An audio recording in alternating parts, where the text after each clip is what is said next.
ఇండస్ట్రీలో మామూలుగా శత్రుత్వం పర్మనెంట్ శత్రుత్వాలు ఉండవు, పర్మనెంట్ మిత్రుత్వాలు ఉండవు అన్నది సహజం. ముఖ్యంగా ఇండస్ట్రీలో అసలు ఉండవు.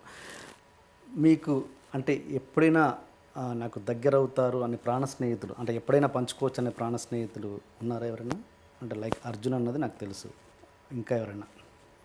ఏంటి ఎంత ప్రాణ స్నేహితులన్నా వాళ్ళ ప్రాణానికి వచ్చినప్పుడు ప్రాణ స్నేహితులు ఎవరు? ఓకే, ప్రాణాన్ని చాలా కష్టం అది. ప్రాణ స్నేహం తీసేద్దాం.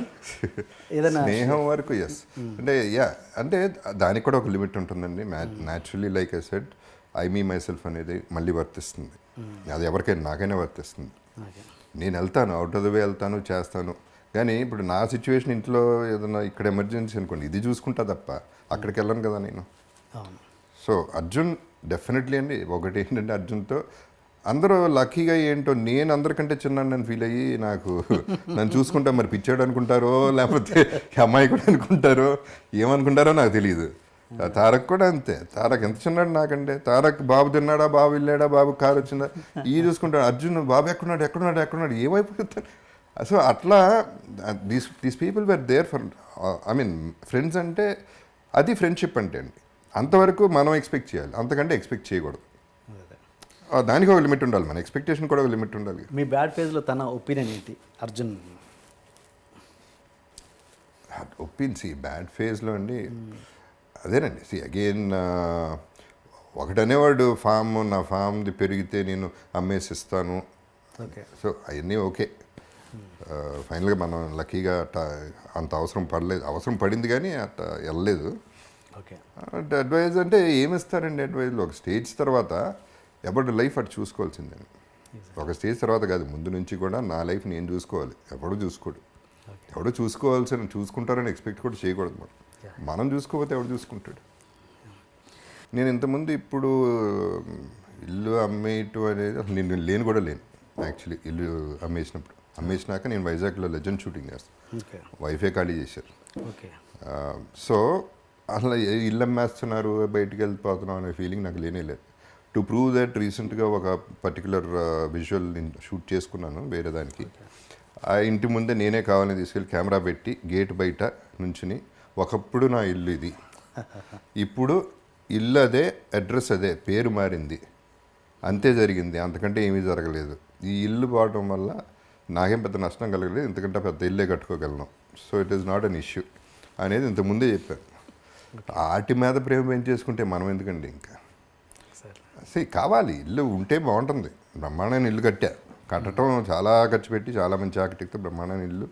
అందరూ వచ్చేవారు, అందరికీ విపరీతంగా వచ్చేది, అందరికీ 300 రోజులు భోజనం పెట్టేవాడిని. So wonderful times we had, all that is okay fine. But situation అది అయితే ఏమవుతుంది ఏమంటే, ఇప్పుడు హాస్పిటల్కి వెళ్తే పేషెంట్ని చూడటానికి ఒక రూమ్కి వెళ్తే పేషెంట్ చచ్చిపోయాడు, వేరే పేషెంట్ వచ్చేసాడు, పేరు మారిపోయింది, అక్కడ మనిషే పోయాడు అక్కడ. అంత సింపుల్గా జరుగుతుంది. ఇల్లు, కారు ఇట్లాంటివన్నీ అంత సీరియస్గా తీసుకుంటే I don't think you're giving value to your life. ఉన్నాయండి, అన్ని డబ్బులు ఉంటే ఏదన్నా చేసుకోండి లైఫ్లో, ఆల్ దట్ ఈస్ ఓకే. ఆ ఇల్లు మన ఇండస్ట్రీ వాళ్ళే కొన్నారా లేదా బయట వాళ్ళు? లేదు, బయట రమేష్ గారు అని బయట. ఓకే, అంటే ఓకే, మీరు మీ స్టేట్ ఆఫ్ మైండ్ ఇలా ఉంది కాబట్టి మీరు ఇలా ఆలోచించగలుగుతున్నారు. కానీ మీ పిల్లలు, వాళ్ళకి ఎంతో కొంత ఇల్లు మీద అఫెక్షన్ ఉంటుందిగా. That's a very good one అండి. See this is where I have to, అంటే నా ఫ్యామిలీ, నా అదృష్టం మామూలు అదృష్టం కాదండి అది. ఫర్గెట్ అబౌట్ మై ఫెయిల్యూర్స్, అక్కడ హీరో అయ్యానా, విలన్ అయ్యానా పక్కన పెట్టండి. సి బేసిక్గా నేనేం చెక్కుకోలే, నా ఫేసు అలా పుట్టాను, గొంతు అలా వచ్చింది. నాన్నగారు వల్ల సినిమా ఎంటర్ అయ్యాను. మా అమ్మ she deserve the better son than me, అంత మంచిది ఆమె. మా బ్రదర్స్ ఓ పక్క, మా brother sister in laws, come to my family, వాళ్ళని యాక్సెప్ట్ చేయాలండి. నరకం ఎక్కడ ఉంటుంది? ప్రాబ్లం ఉంటే ఇంట్లో ఉంటుంది, ఆ నలుగురి మధ్యలోనే ఉంటుంది. నాకు ఆ ప్రాబ్లం లేదు. బాధపడతారు, డౌట్ లేదు, బాధపడతారు.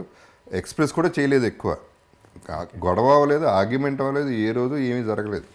వాళ్ళు ఒకటే రిక్వెస్ట్ చేశారు, ఇల్లు అమ్మద్దు, ట్రై చేయండి అంది. కుదరలేదు, అమ్మాం. దానికి అదృష్టం ఉండాలండి ఫస్ట్. ఫ్యామిలీ బాగుంటాం అనేది అది అదృష్టం, మిగతా ఇంకేం అవసరం లేదు. ఇంకేమున్నా లేకపోయినా బతికేయచ్చు. ఇంటికి నేను ఒకటే అడిగానండి, పెళ్ళప్పుడు కూడా నేను ఒకటే చెప్పా, బయట ఎన్నన్నా పడతాను ప్రాబ్లం లేదు, ఇంటికి వచ్చేపాటు ఒక స్మైల్తో ఉండు చాలు. That is what I want and that is my happiness in life and that is what I'm getting. ఇంకేం కావాలండి? ఇప్పుడు ఇది కూడా అంతకుముందు డబ్బుకి వస్తాయనండి, అంతకుముందు ఏమంటారు దీన్ని, ముజ్జరాలకి వెళ్ళేవాడిని బాంబేలో, ఓకే ఓకే ఇక్కడ ఫామ్ హౌస్లో పెట్టినప్పుడు. ఏంటనేది నాకు క్యూరియాసిటీ. 2-3 సార్లు చూసి నాకు చాలా చిరాకు వచ్చింది. ఆ నోట్లు అట్ట ఇసిరేయటాలు, ఇక్కడ పెట్టటాలు ఆడాళ్ళకి, అక్కడ పెట్టటాలు. అసలు ఏంటిది, ఏం వాల్యూ ఇస్తున్నాం మనం ఆడాళ్ళకి? స్త్రీకి ఇదే మనం ఇచ్చే వాల్యూ? 100 రూపాయలు 10 రూపాయల కోసం వాళ్ళు పడి దానికోసం కష్టపడటం. వాళ్ళ కానీ పాపం వాళ్ళ బ్యాడ్ లక్ అట్లా అయింది. ఈ ఎదవలకి ఏమొచ్చింది? ఇదే పద్ధతి అంటే ఐటమ్ ఒక టాయ్ కంటే వర్స్గా ఒక స్త్రీని చూడటం అనేది చాలా బాధ వేసింది నాకు. సో నేను ఎప్పుడు ఏమనుకునేవాడిని, నా ఫీలింగ్ ఇది చేయలేదు కానీ ఒకసారి వెళ్ళాను ముజరాకి, ₹1,00,000 చేతిలో పెట్టి వెళ్ళిపోయాను అంతే. ముజరా చూడలే, ఏం చూడలే. ఓకే అది నాకు నచ్చింది. At least she'll be happy for 1 month or whatever. Okay ₹1,00,00,000 ఇవ్వాలని నాకు అంత ఆశ ఉందండి అటువంటి వాళ్ళకి. ఇలా కాదు చూడాల్సింది, ఇది కాదు లైఫ్. ఓకే సో డబ్బు గురించి చెప్తున్నాను. I'm coming back to that point. That is my expression ఏంటి ₹1,00,000 చేతిలో పెట్టగానే? నేను చూడను కూడా చూడలేదు. ఓకే నేను చూడను కూడా చూడలేదు యాక్చువల్లీ. నాకు అంటే ఏదో చూడాలి, తన ఎక్స్ప్రెషన్ చూడాలి, తన థ్యాంక్స్, అది ఏం లేదు నాకు. ఆ కోరిక పుట్టింది, ఇచ్చేసాను, వెళ్ళిపోయాను అంతే. అది హైదరాబాద్లో జరిగింది ఫామ్ హౌస్లో, ఎవరో ఫామ్ హౌస్లో. Okay okay okay and okay and మీ అమ్మాయి, మీ చిన్న పాప గురించి మాట్లాడదాం. చిన్న పాప ఎప్పుడైనా ఆ జనరేషన్ గ్యాప్ ఉంది కాబట్టి ఎప్పుడైనా మీరు ఎలోన్గా ఉన్నప్పుడు దగ్గరికి వచ్చి డాడీ అని తన ప్రాబ్లమ్స్ మీన్స్ అదే ఈ ఫినాన్షియల్ స్టేటస్ కావచ్చు, ఇల్లు అమ్మడం గురించి కావచ్చు, ఏదైనా మీతో ఎప్పుడైనా పంచుకుందా? ఇద్దరు అమ్మాయిలు ఎప్పుడు కూడా ఆ డిస్కషన్ పెట్టలేదు. ఇన్ఫ్యాక్ట్ పెద్ద అమ్మాయి మొన్న కూడా షీస్ 30 years, మొన్న కూడా తిట్టింది, సరిగ్గా పెంచలేదు మమ్మల్ని, ఇష్టానికి ఏది కావాలంటే అది ఇచ్చావు. ఇద్దరిని ఓకే అలా కాదు పెంచాల్సిన పిల్లల్ని, అప్పుడప్పుడు కొట్టాలి, తిట్టాలి, అప్పుడే మేము నేర్చుకుంటాం లైఫ్, నేను నేర్చుకోవట్లేదు లైఫ్ నీ వల్ల అని రివర్స్ అయింది తప్ప ఎప్పుడు కూడా ఇలా చేసావు అలా చేసావు అని ఒక్క క్వశ్చన్ ఒక్కళ్ళు అడగలేదండి ఇంతవరకు. నేను ఇంకా అంతకంటే ఇంకేం అవసరం లేదు నాకు. ఓకే ఇప్పుడేం తాతయ్య అయ్యారా? లేదండి, లేదా? టెక్నికల్ కావాలి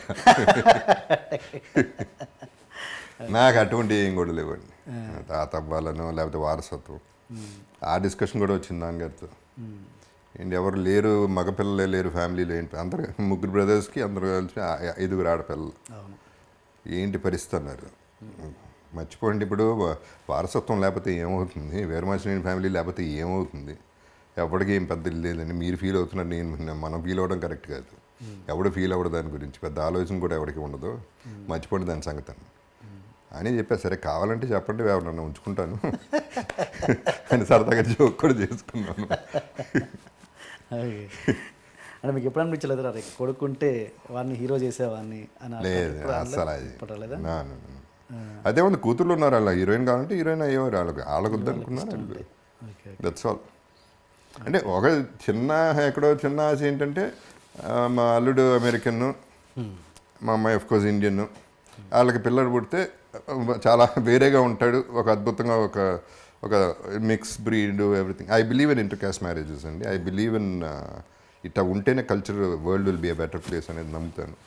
అందంగానూ పుడతారు, ఇంటెలిజెంట్గానూ పుడతారు అనేది నా నమ్మకం. Yes yes